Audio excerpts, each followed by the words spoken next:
Magandang araw. So, welcome to our video discussion for the Math 171 or the Calculus 1 for Engineers. So, we are now here in our module number 5 entitled Standard Differentiation Formulas and the Chain Rule of Differentiation. So, let us define our lesson objectives. First is to state and illustrate the standard differentiation formulas. So, here are the rules na susundan natin for us to get the derivatives of a function. So, state the chain rule and related formulas. So, meron din tayong tinatawag na chain rule. Then, differentiate algebraic functions. And lastly is to find the derivative of a function using the chain rule. So, overall, what we are going to do here in our module number 5 is to illustrate every rules na dapat gamitin or the formulas na makakatulong sa atin on how to get a derivative. And then, of course, we will be solving some examples. So, here, ayan. So, dito, simulan na agad natin ano-ano ba yung mga tinatawag natin na differentiation formulas of algebraic functions. So, ito yung dapat na tandaan or ito yung parang sabihin na nating basic steps na dapat alam natin para makakuha ng derivative. So, first is the constant rule. So, when we say constant rule, from the word itself, constant. Okay, so ibig sabihin, when we say constant, yan yung walang letter or walang variable na kasama.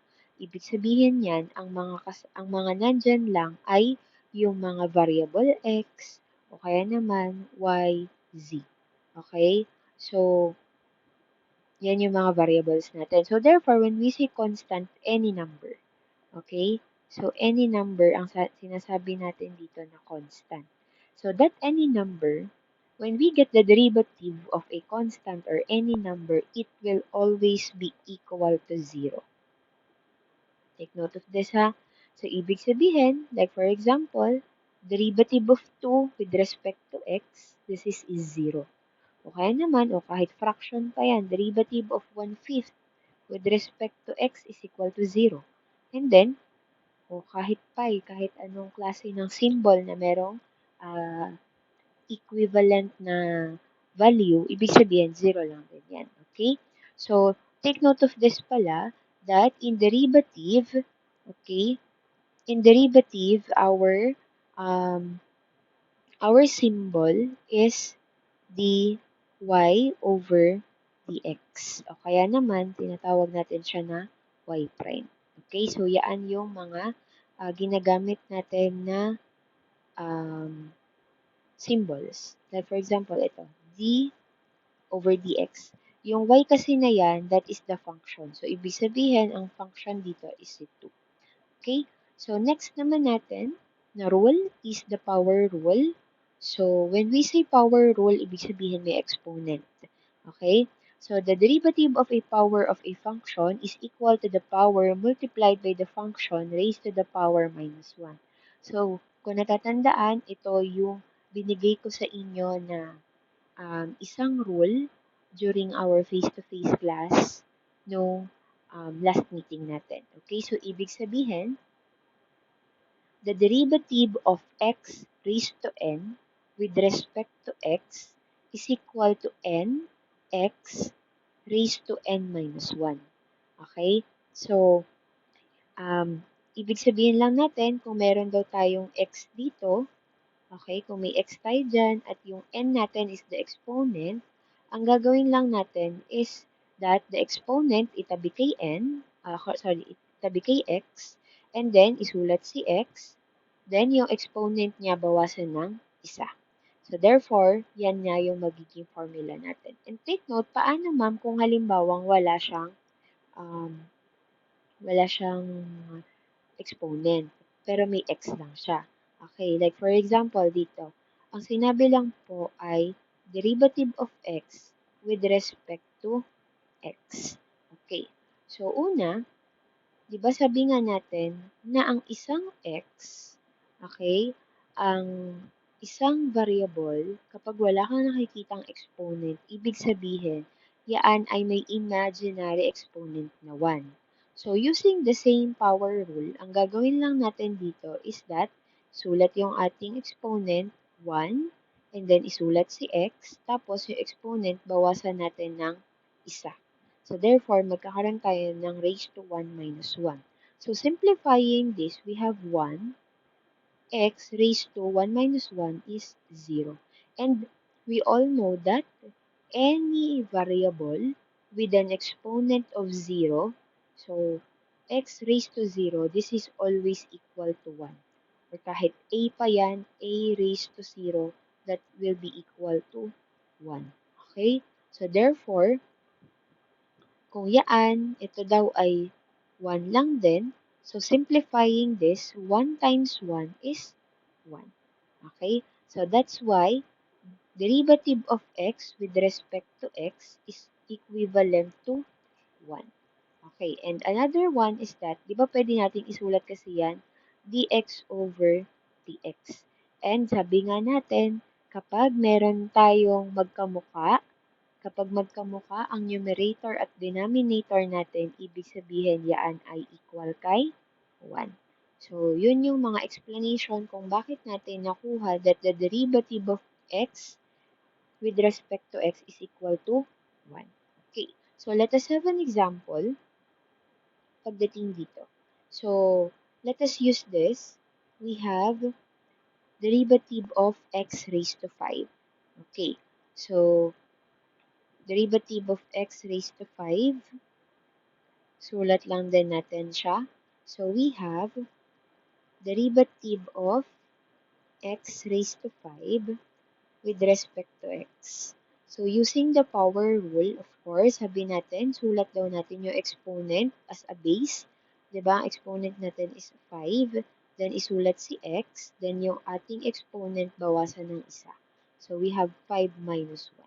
So, simplifying this, we will be having 5x raised to 4. Okay, so this is now our final answer. The same with this. Okay.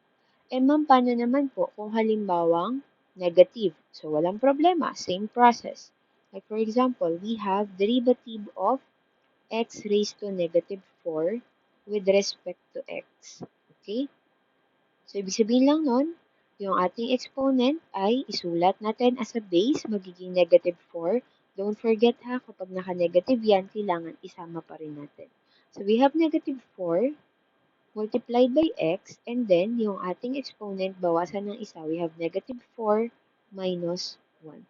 Then, by simplifying this, we will be having negative 4x, then negative 4 minus 1 is negative 5. And this is now your final answer. Okay, so meron na tayo sa whole number na positive, meron na rin tayong whole number na negative. What about now if meron tayong fraction? Okay, so for the fraction naman, we have here derivative of x raised to 3 halves with respect to x. So again, same process. Isulat nyo lang din kung ano yung, sundan lang din natin yung rule natin. So we have exponent of 3 halves. So sulat natin siya as base. Then, x raised to 3 halves minus 1. Okay. Now, paano mag-minus ng fraction sa whole number? Okay. So, this one, sulat natin siya dito. So, we have here 3 halves minus 1. Hindi tayo nakakapag minus ng fraction kung hindi sila parehong fraction. At hindi rin tayo nakakapag-minus agad-agad kung hindi sila pareho ng denominator. So, ibig sabihin, this one, kailangan natin mapalitan yan ng naka-fraction din. At sabi nga natin, di ba, equivalent ng 1 is dapat pareho si numerator at si denominator. Okay, so wag nyo nang pahirapan yung sarili nyo kung ano yung denominator ng fraction, yun yung ipapalit nyo dun kay 1. So we will be having kopyahin si 3 halves minus, again, yung value ng denominator, yung gamitin natin, gagawin natin siyang 2 over 2. So, bakit ganun? 2 over 2 is just equal to 1, di ba? Ibig sabihin, tama na gagamitin natin. Then, kaya natin siya ginamit na 2 is that same na sila ng denominator. Okay, so pwede na tayo ngayon magsulat or pagsamahin yung numerator natin, we will be having 3 minus 2 over 2. And simplifying this, 3 minus 2 is 1, then over 2. So therefore, kapag sinulat na natin to, yung ating bagong exponent, we will now be having 3 halves x raised to 1 half. And this is now your final answer. Okay? So let us now move to the constant multiple rule. So when we say constant multiple rule, ibig sabihin, nagsama na yung number at nagsama na yung number, variable, and then yung ating exponent. Okay? So the derivative of c multiplied by a power of x is equal to c multiplied by the derivative of the power x. Okay. So hindi natin pwedeng sabihin na ma'am, di ba constant yon number siya. So, ibig sabihin, equal lang siya kay 0. Hindi. Okay?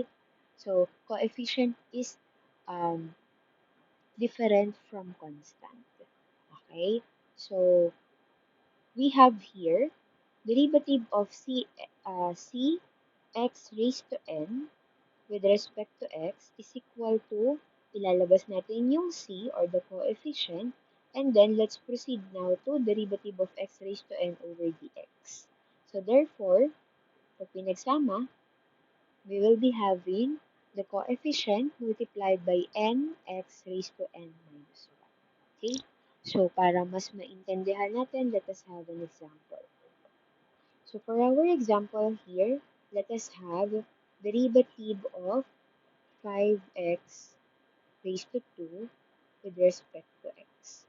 Again, sabi sa atin, ilabas daw natin yung coefficient. And our coefficient here is yung number na 5. So, we will be having 5 and then yung natira na lang, derivative of x squared with respect to x. Okay? And then, after nyan, proceed lang tayo sa power rule kasi kung mapapansin natin, this one ay pumapasok na siya sa power rule.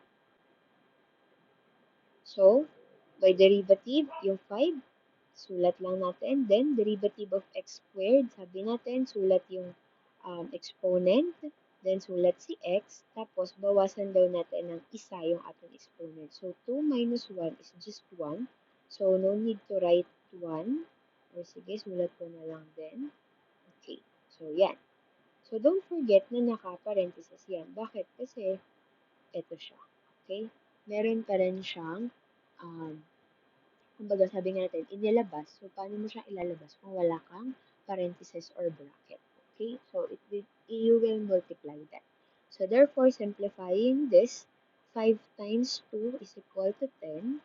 And then, x, 2 minus 1 is just 1. No need to write yung exponent na 1. So, therefore, this is now our final answer. Okay. So, let me give you a technique kung paano siya mas magiging mabilis. Okay? So, what you are going to do is just to multiply. You just multiply your coefficient to the exponent. And then, multiply nyo lang yung dalawa na yan. Then, here, sulat ko. Derivative of cx raised to n with respect to x. So, what you're going to do is to multiply c and n, okay? Then, x raised to n minus 1. Parang katulad lang din pala nito. Ayan. So, mas mabilis kasi siya. Multiply niyo lang yung coefficient at yung exponent natin. And then, sulat niyo si x. Tapos, bawasan niyo ng isa yung exponent. Okay? So, let's try the given. Another one. Ito. So, we have a derivative of 5x raised to negative 3 with respect to x. So, using the same formula, sabi natin, c is the coefficient. So, kopyahin natin si c. And then, yung n natin is the exponent. So, kopyahin si x as yung n, yung exponent natin. Then, sulat si x. Then, bawasan ng isa yung ating exponent. So, simplifying this, we have 5 times negative 3, we have negative 15, x raised to negative 4. And that is your final answer. Okay? So, mas mabilis kasi siya kaysa sa isusulat mo pa siya ng ganito na hihiwalayin mo pa. Okay, di ba? Like ito, naka-ano na siya. Parang, let's say, naka-direct. Okay? So, next naman natin, we already learned about the constant rule, power rule, and constant multiple rule. So, paano naman ngayon kung halimbawang pinagsama-sama na siya? Like, for example, bumuo na tayo ng isang function. Eh, di ba sa function natin ay gumagamit tayo ng plus or minus. Okay? So, same process lang din naman. Ang nadagdag lang is may plus or minus. So, the derivative of the sum or difference of two functions is equal to the sum or difference of their derivatives. Okay?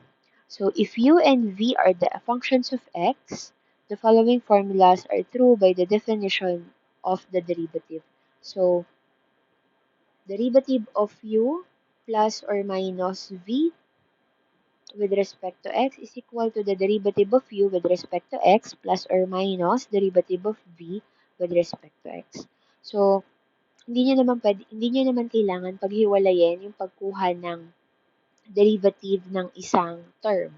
Okay? Para tapos pagpa-plusin or minusin nyo sa dulo. No need naman na yun. Pwede naman siyang tuloy-tuloy. Okay? So, let's have an example. So, for example, we have the derivative of 4x plus 5 with respect to x. Okay?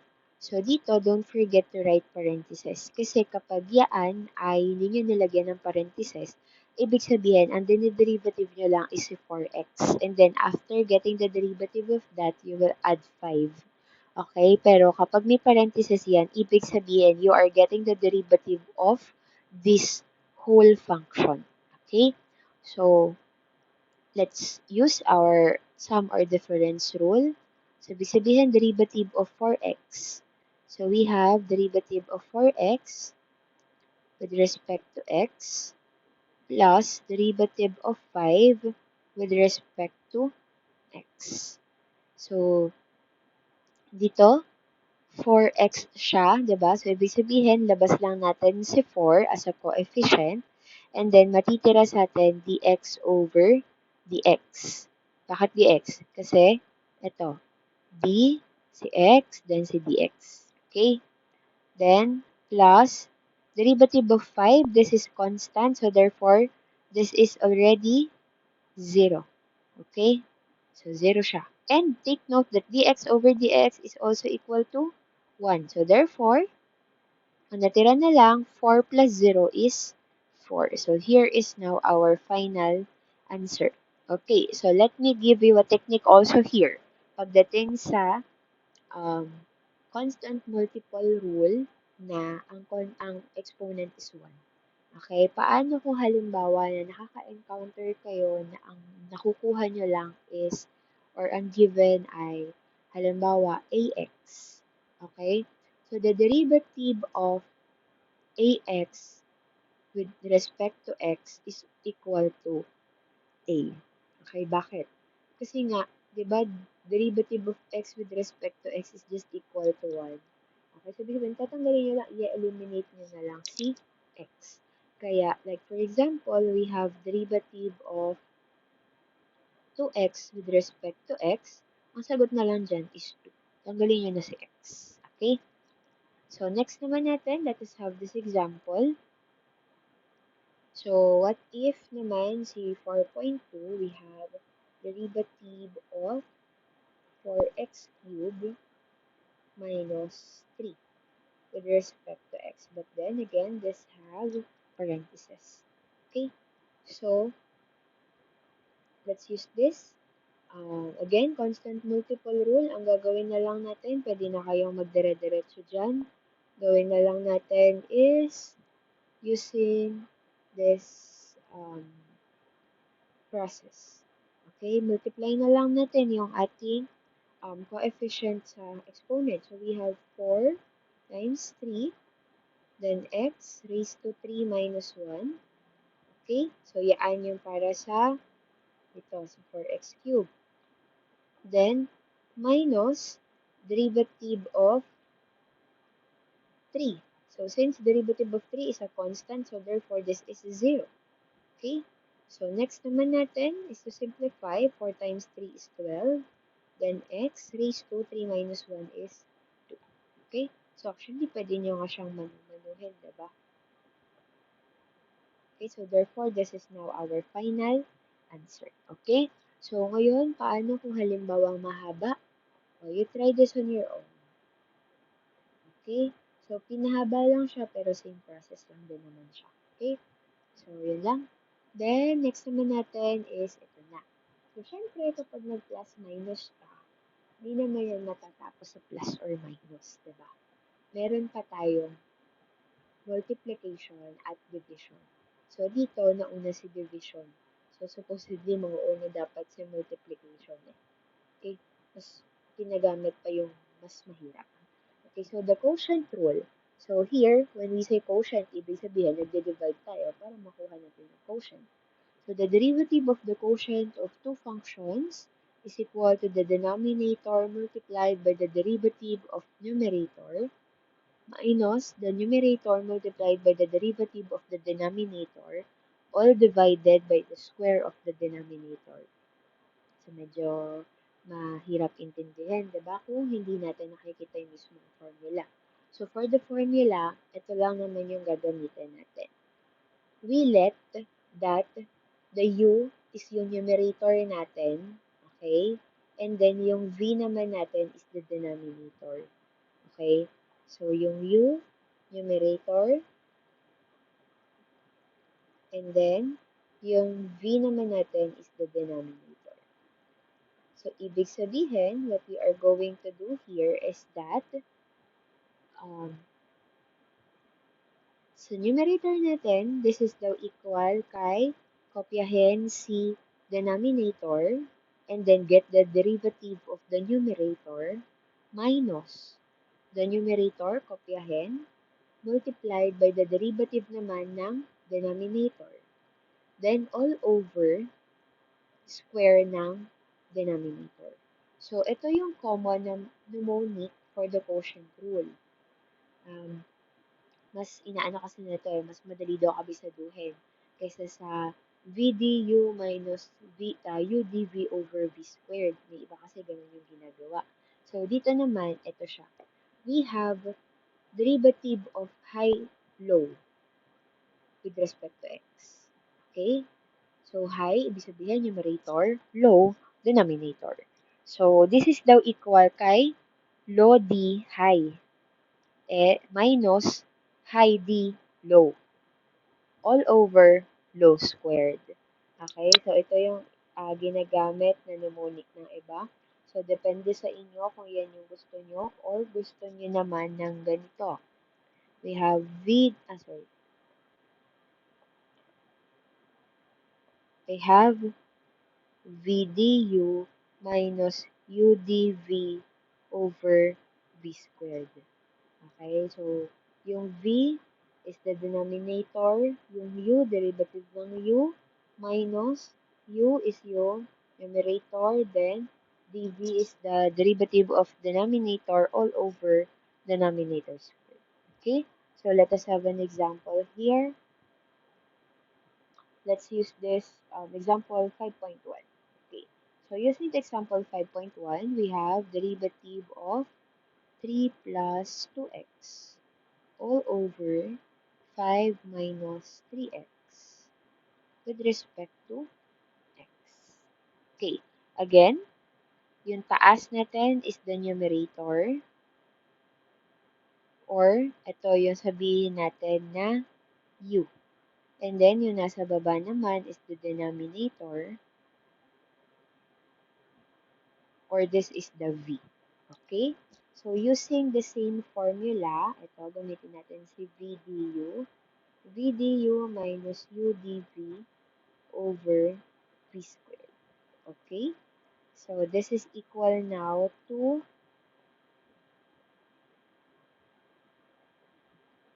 okay, this is equal now to, again, yung v natin is the denominator. Kopyahin, 5 minus 3x. Then, get the derivative of the numerator, yung u natin, derivative of 3 plus 2x with respect to x. Then, minus. Okay? Yung u, kopyahin. Ando yung u natin, yung numerator, so 3 plus 2x multiplied by the derivative of denominator naman na 5 minus 3x with respect to x. Okay, kasi nang lalagyan eh. Ayan. Okay. Then, all over yung v natin, which is yung denominator na, yung denominator natin, 5 minus 3x quantity square. Okay, so, hindi pwedeng walang parentheses. Okay, kasi mag-iiba ulit yung value niyan. So, now, let us simplify. Let's use the derivative. Okay. So, dito, para hindi ka mahirapan, kopyahin nyo lang muna ulit yung hindi pa diniderivative. So, we have 5 minus 3x. Then, multiplied by the derivative of 3 plus 2x. Diba, ang derivative ng 3 ay 0. So, tanggal na. And then, plus 2x, since yung 2x lang naman siya, 1 yung kanyang 1 yung kanyang exponent, ibig sabihin, tatanggalin lang daw natin si x. Eliminate lang natin si x. Sino na lang natira? Si 2. Okay, so therefore, the derivative of 3 plus 2x, kung mano-mano, yaan ay 2. Okay? Then, minus. Again, kopyahin lang yung hindi din na derivative, which is si 3 plus 2x. Then, multiplied by the derivative of 5 minus 3x. Okay, derivative of 5, since that is constant, 0. Minus, okay, don't forget, may negative tayo dito. Minus siya. So, therefore, kailangan natin siyang isulat. Then, derivative of 3x. So, since 3x lang din naman siya, tanggalin na natin si x. Ang natira na lang ay si 3. Then, we have 5 minus 3x quantity squared. Okay, so now, simplifying this, okay, we have to distribute 2 times 5, then 2 times negative 3x. So, 2 times 5 is 10. Sorry. Gamit tayo ng red. Sige, okay na yan. I have 10 minus, okay, 3x times 2 is 6x. Then, okay, ito. We have negative 3 here, and then we also have negative dito. Okay? So, i-multiply na lang din natin siya. Negative times 3 is negative 3, times negative 3 is positive 9. Okay, so sana hindi nalilito. Next natin, negative times 2x is negative 2x, times negative 3 is positive 6x. All over, ito, wag nyo na i-expand, yun nasa ilalim. We have 5 minus 3x quantity square. Okay, so now, meron tayo nakikitang pwedeng i-cancel. We have negative 6 and positive 6. So, therefore, cancel lang natin siya. So, ano na lang ang natira? So, ang natira na lang sa atin dito is that 10 plus 9. So, combining like terms, we have 19 over, huwag nyo na i-expand yun nasa ilalim. Pwede na natin gamitin yun. 5 minus 3x quantity squared. And this is now your final answer. Okay? So, kung papansin natin, the same. Okay? So, for this example, next example, example 5.2, you try it also on yourselves para makita nyo kung naiintindihan ba ito. Okay? So, now let's move to the product rule. Okay, so wag kayong mag-alala, mas madali si product rule compare kay quotient rule. Ang pinagkaiba lang nila, since this is a product, so you just multiply. Okay, and then, halos the same sila nung numerator. Ang pinagkaiba lang nila is that sa product rule, ang gamit ay plus. Okay? So, sa denominator, kasi sa may quotient rule kasi, diba, nag-minus. So, dito, plus na siya. Then, wala na siyang denominator. Okay? So, we have the derivative of u times v with respect to x is equal to u dv over dx plus v du over dx. Okay? So, ibig sabihin, let us assume that we have u as the first function and then v is for the second function. So let us try this example. Example 6.1. Okay, so we have here derivative of 3x. Okay, derivative of 3x plus 1 multiplied by 2x minus 5. Then with respect to x. Okay, so here now, using the same formula, gamit lang natin. So we have yung u natin, let's assume na ang u natin dito is the first, and then yung second naman natin is the v. Okay, so using the same formula, we have u 3x plus 1.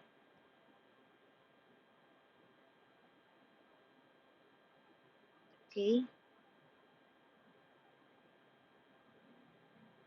3x plus 1. And then, the derivative of v, or the next one, yung katabi.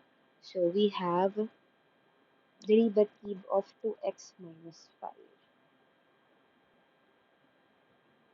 Okay?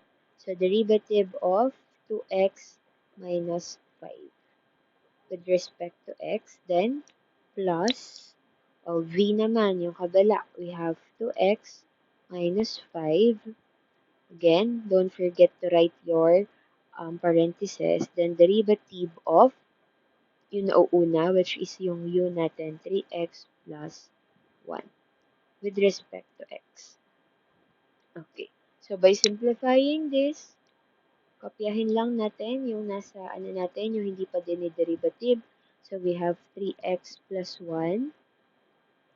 Then, derivative of 2x minus 5. Actually, kanina nasagutan na natin that derivative of 2x minus 5 is 2. Okay, again, negative 5 naman na siya. So, ibig sabihin, magka-cancel lang din siya kasi constant siya. And then, 2x, tanggalin lang si x. Okay? Then, plus 2x minus 5. Then, multiplied by the derivative of 3x plus 1. So, derivative of 3x plus 1 is 3. Okay, bakit siya ganon? Kasi derivative of 1 is constant, so 0 lang siya. So, natira na lang derivative of 3x.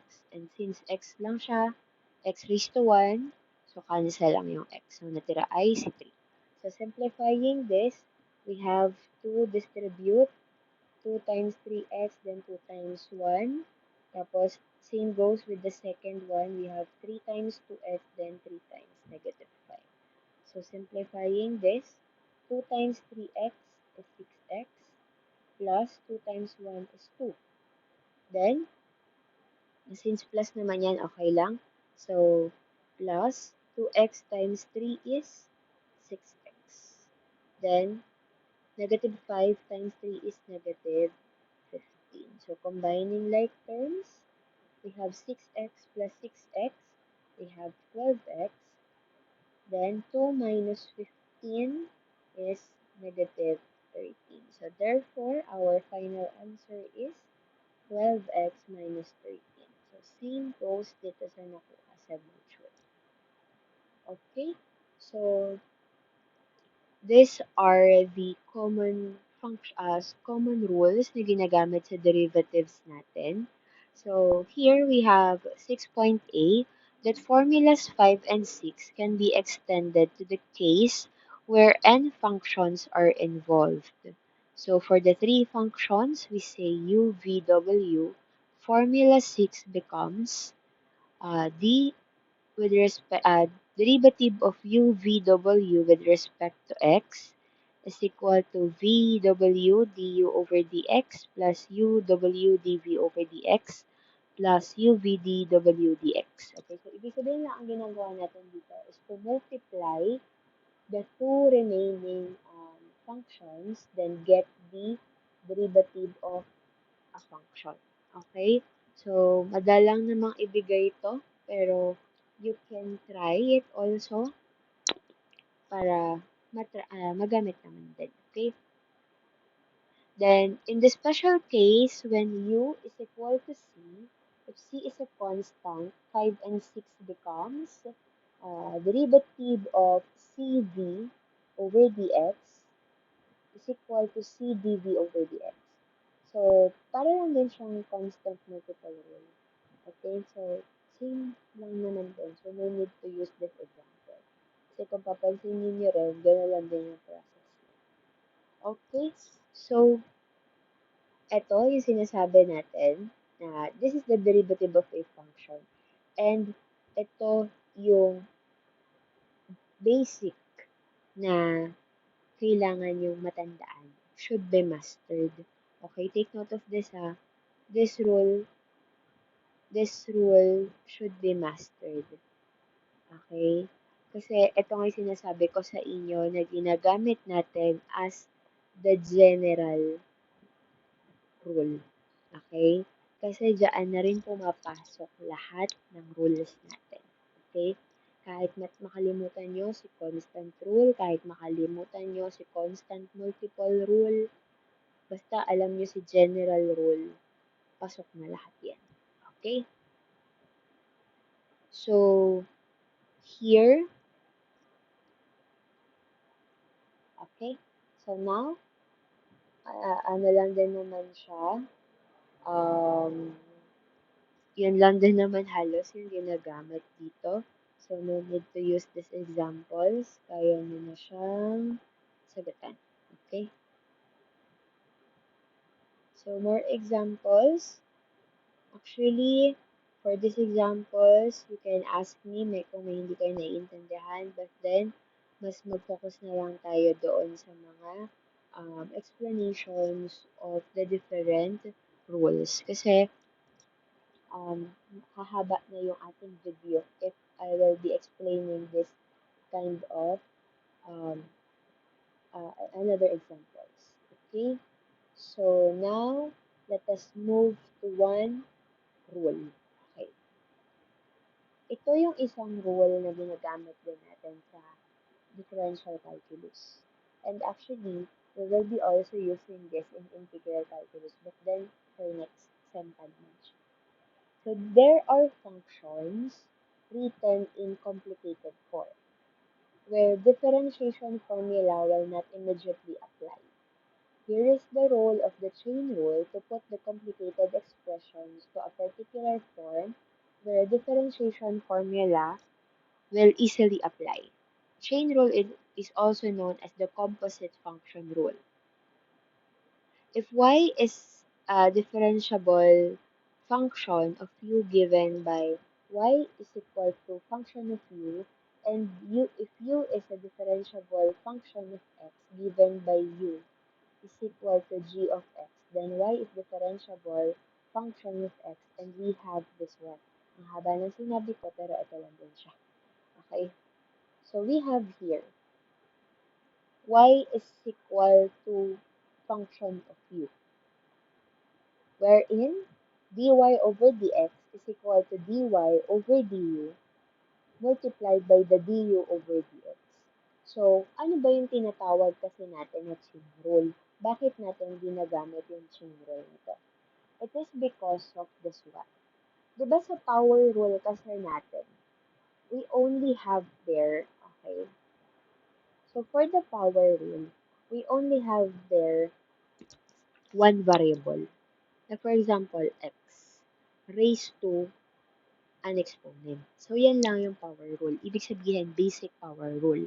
Ngayon, when we are using the chain rule, we also have this kind of power. Okay? Ibig sabihin, meron pa rin siyang exponent. Kaya lang, yung base natin is a function. Paano natin sinabi yun? pag sa chain rule natin, ang base nyo na dyan ay for example, x plus 1 raised to n. Ayan. Okay? So, ibig sabihin, yung base mo, humaba na. Hindi na siya basta x lang. Okay? So, kaya natin gagamitin itong chain rule. So, kaya rin niya tinawag kasing chain. Diba, ang chain is kadena. Ano siya, let's say, dugtong-dugtong. So, ibig sabihin, pagdudugtongin din natin yung ating differentiable. Okay? So, here is the general power formula for the chain rule. So, we have n u raised to n minus 1 multiplied by the derivative of u with respect to x. So, ang ginagawa lang natin dito is that, for example, you have y is equal to 2x plus 1 with respect, raised to 3. Okay. So, yung nasa loob ng parentheses natin, yan, yung 2x plus 1, yan yung tinatawag natin ngayon na u. Okay? So, ang gagawin nyo dyan is to differentiate or substitute muna natin itong mahaba na to, palitan natin siya ng u, kaya magkakaroon tayo ngayon dito ng u raised to n. Okay? And then, after nyan, kapag kinuha natin ngayon yung derivative niya, dy over dx, this is same process on the power rule. Kopyahin si exponent, then kopyahin yung ating variable, which is si u, then n minus 1. Or exponent, bawasan natin ng isa. So, we have n minus 1. And then, hindi yan matatapos dyan. Kaya nga tayo tinawag na chain rule. Kasi, kung ang respected value mo is x, dapat lahat yan naka-x. E kapag binalik mo yan, magiging u yan, diba? So, hindi pwede. So, therefore, we will be getting also the derivative of u with respect to x. Or, kukuhanin natin yung derivative ng nasa loob. Ito, yung nasa loob na 2x plus 1. Okay? So, para mas maintindihan, let us use this example. Okay. So, find the derivative of y is equal to 4x squared plus 3 raised to 10. Okay. So, again, mag-let u muna tayo. So, palitan muna natin ng u yung nasa loob ng parentheses. So, we have 4x squared plus 3. So, therefore, kapag sinulat natin yan, magkakaroon na tayo ng y is equal to u raised to 10. Okay? So, getting the derivative of y, so we have y prime is equal to, using the power rule, we have 10 u raised to 10 minus 1. Then, we have to get the derivative of u with respect to x. Okay, so now, simplifying this, we will be having y prime is equal to 10 u raised to 10 minus 1 is 9. And then getting the derivative of u, derivative ng ito, 4x squared plus 3 with respect to x. Then, again, y prime natin, kopyahin 10 u raised to 9. Then, derivative of 4x squared. 4x squared is a constant multiple rule. So, derivative of 4x squared is 8x. So, paano siya? 4 times 2 is 8. And then, kopyahin si x. Si 2, bawasan ng isa. Magiging 8x raised to 1. Okay? Then, derivative of 3 is 0. Okay. So, therefore, yan. Then, we will be multiplying. Okay, so we have now y prime is equal to 8x times 10 is 80x. U raised to 9. Okay, ma'am, ito na po yung final answer. No, hindi pa. Bakit hindi pa? Kasi take note that you have to be consistent with the variable. Hindi pwede na ang sagot nyo ay may x at may u. Take note that we are getting the derivative with respect to x. Okay, with respect to x, so therefore, we have to change yung u in terms of x. Eh, sabi lang din naman natin, di ba, that u is equal to 4x squared plus 3. So, therefore, papalitan lang natin, ibabalik lang natin siya.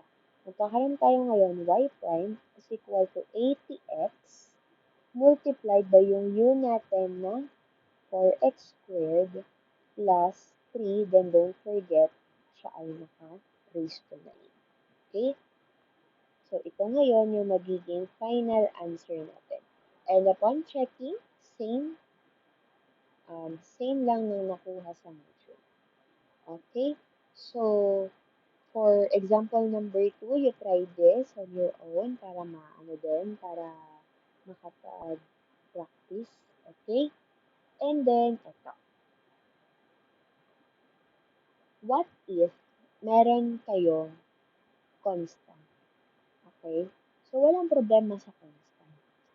Okay, paano daw kasi halimbawa ito, nagkaroon kayo ng constant dito sa labas ng chain. Okay? Sa labas ng isang function na may exponent. So, ayun lang. Ang gagawin nyo lang dyan is ilabas. Then, same process. Okay? Pero, wag nyo kakalimutan na kasama siya sa minumultiply. Okay? So, you try this also. Kasi halos the same lang naman siya. Ibig sabihin, nagkaroon lang ng constant. Okay? So, ito ang mahalaga. This one. Kasi, baka sabihin nyo, ma'am, paano po pag may radical na? Okay, don't worry. Meron tayo ditong gagamitin technique. Okay. So, what if meron siyang radical? Okay.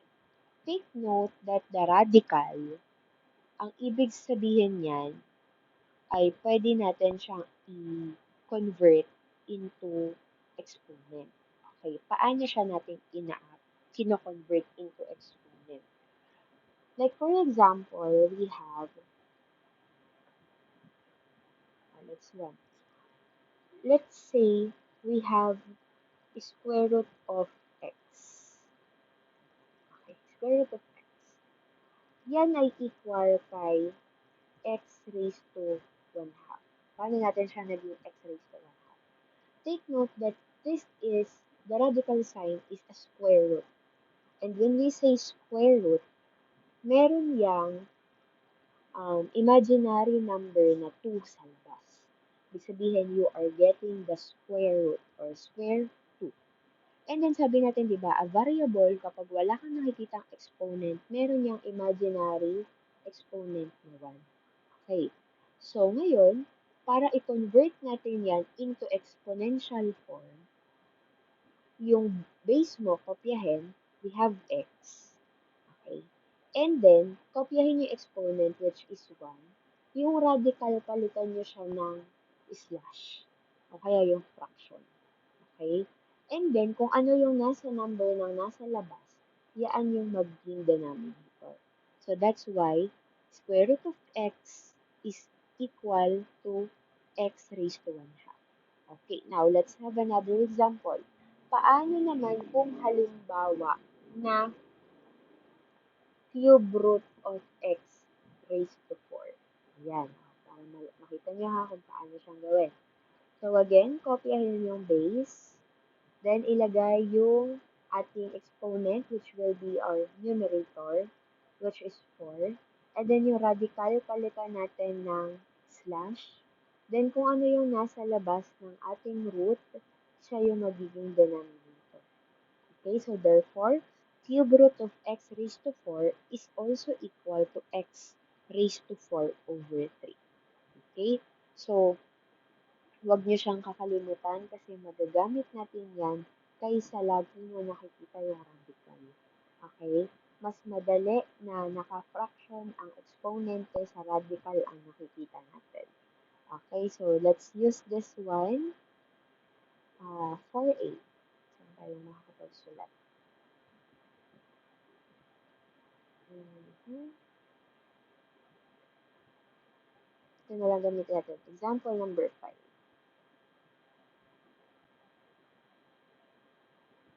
Okay, example number 5. So we have y is equal to cube root of 1 minus x raised to 4. Yan. Okay. Kung papansin nyo, walang nakalagay na exponent doon sa base natin. Okay? So, ibig sabihin, yaan ay may imaginary 1. Okay. So, para maalis natin yung ating radical, what we are going to do is to convert this into exponential form. And again, yung ating mangyayari dito, kopyahin yung base, we have 1 minus x raised to 4 raised to, ano yung kanyang exponent? 1, diba? So, ibig sabihin, 1 yung ating numerator over kung ano yung root niya, which is 3. Okay? So, therefore, na-convert na natin yung cube root of 1 minus x raised to 4 into 1 minus x raised to 4 quantity raised to 1/3. Okay, and now, pwede na tayong mag-proceed um, sa ating chain rule.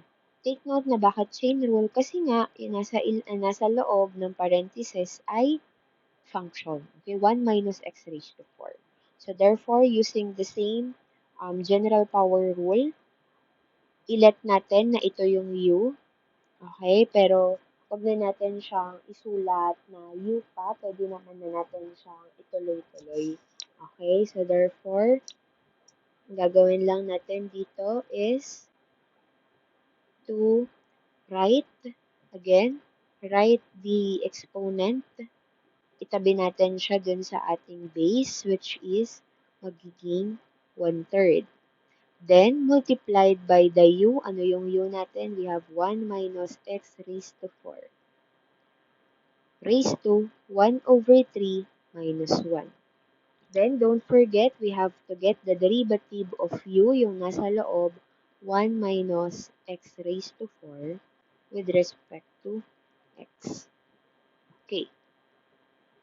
And then, next natin is just to simplify.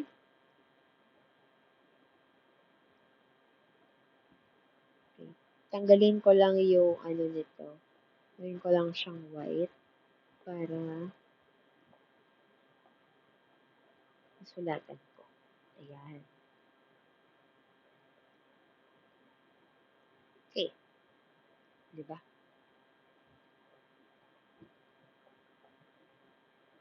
Alright. So now, simplifying this, we will be having 1/3.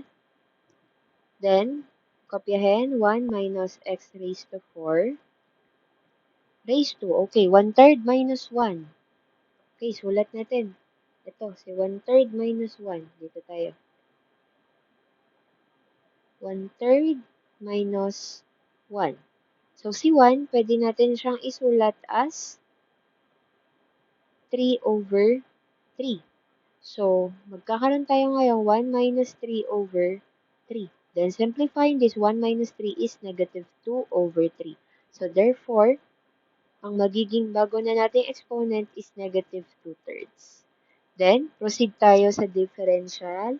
So, derivative of 1 is a constant, so 0, minus derivative of x raised to 4, again, kopyahin yung ating exponent, kopyahin si x, then, bawasan ng isa. 4 minus 1 is 3.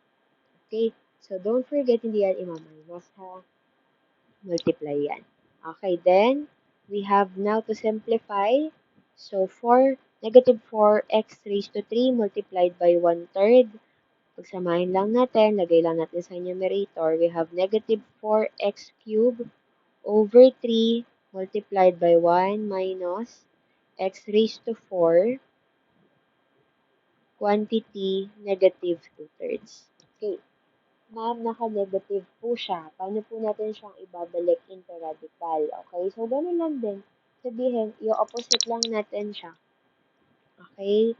So, And when we have negative exponent, di ba, what we are going to do here is to get the reciprocal. Ibig sabihin, para mag-positive yan, from numerator, ilipat natin siya sa denominator. So, we will be having negative 4x cubed over 3, then 1 minus x raised to 4, quantity 2/3. Okay? So, therefore, naging positive na siya. And to convert this, okay, converting this one, we have 1 minus x raised to 4 raised to 2/3. So, ang gagawin lang natin, kopyahin yung base. We have 1 minus x raised to 4. And then, yung 2 natin, exponent. Yung slash, gawin naman natin siyang radical. And then, yung denominator, ilagay natin sa root. Okay, so therefore, pag sinulat na natin siya, we will be having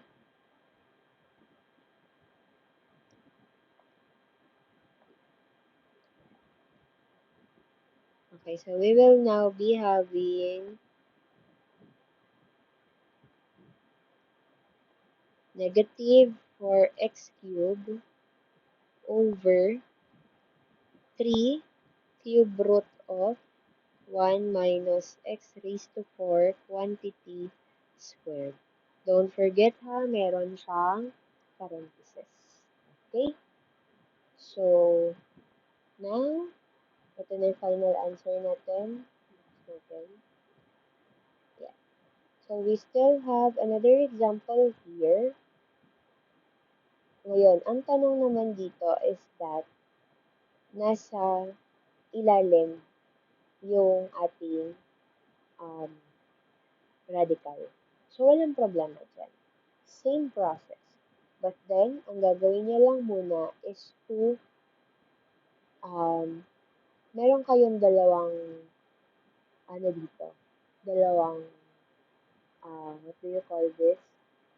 You have two options. Okay? So, mamili kayo kung gusto niyo nang mahirapan o gusto niyo madalian. Okay?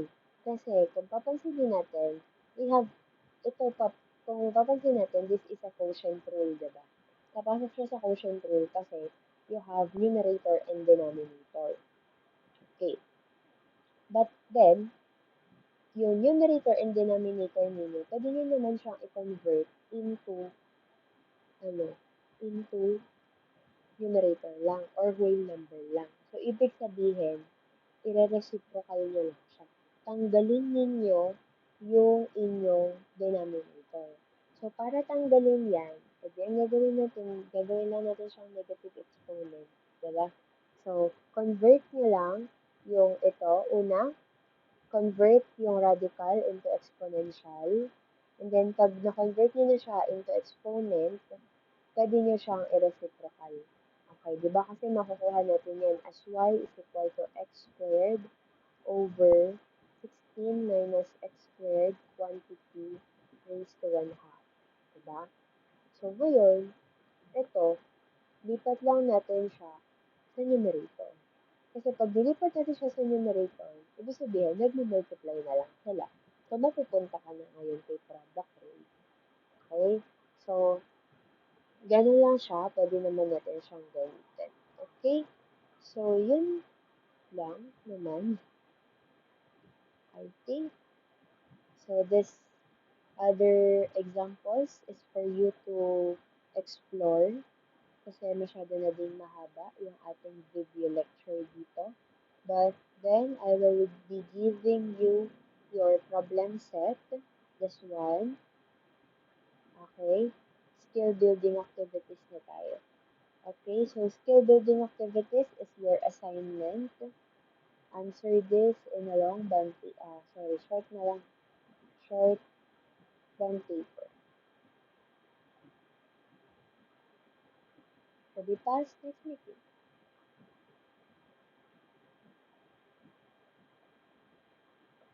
Okay? So, yun lang. If you have questions, then feel free to message me in our group chat para makita na din yung mga klase ninyo kung ano yung question.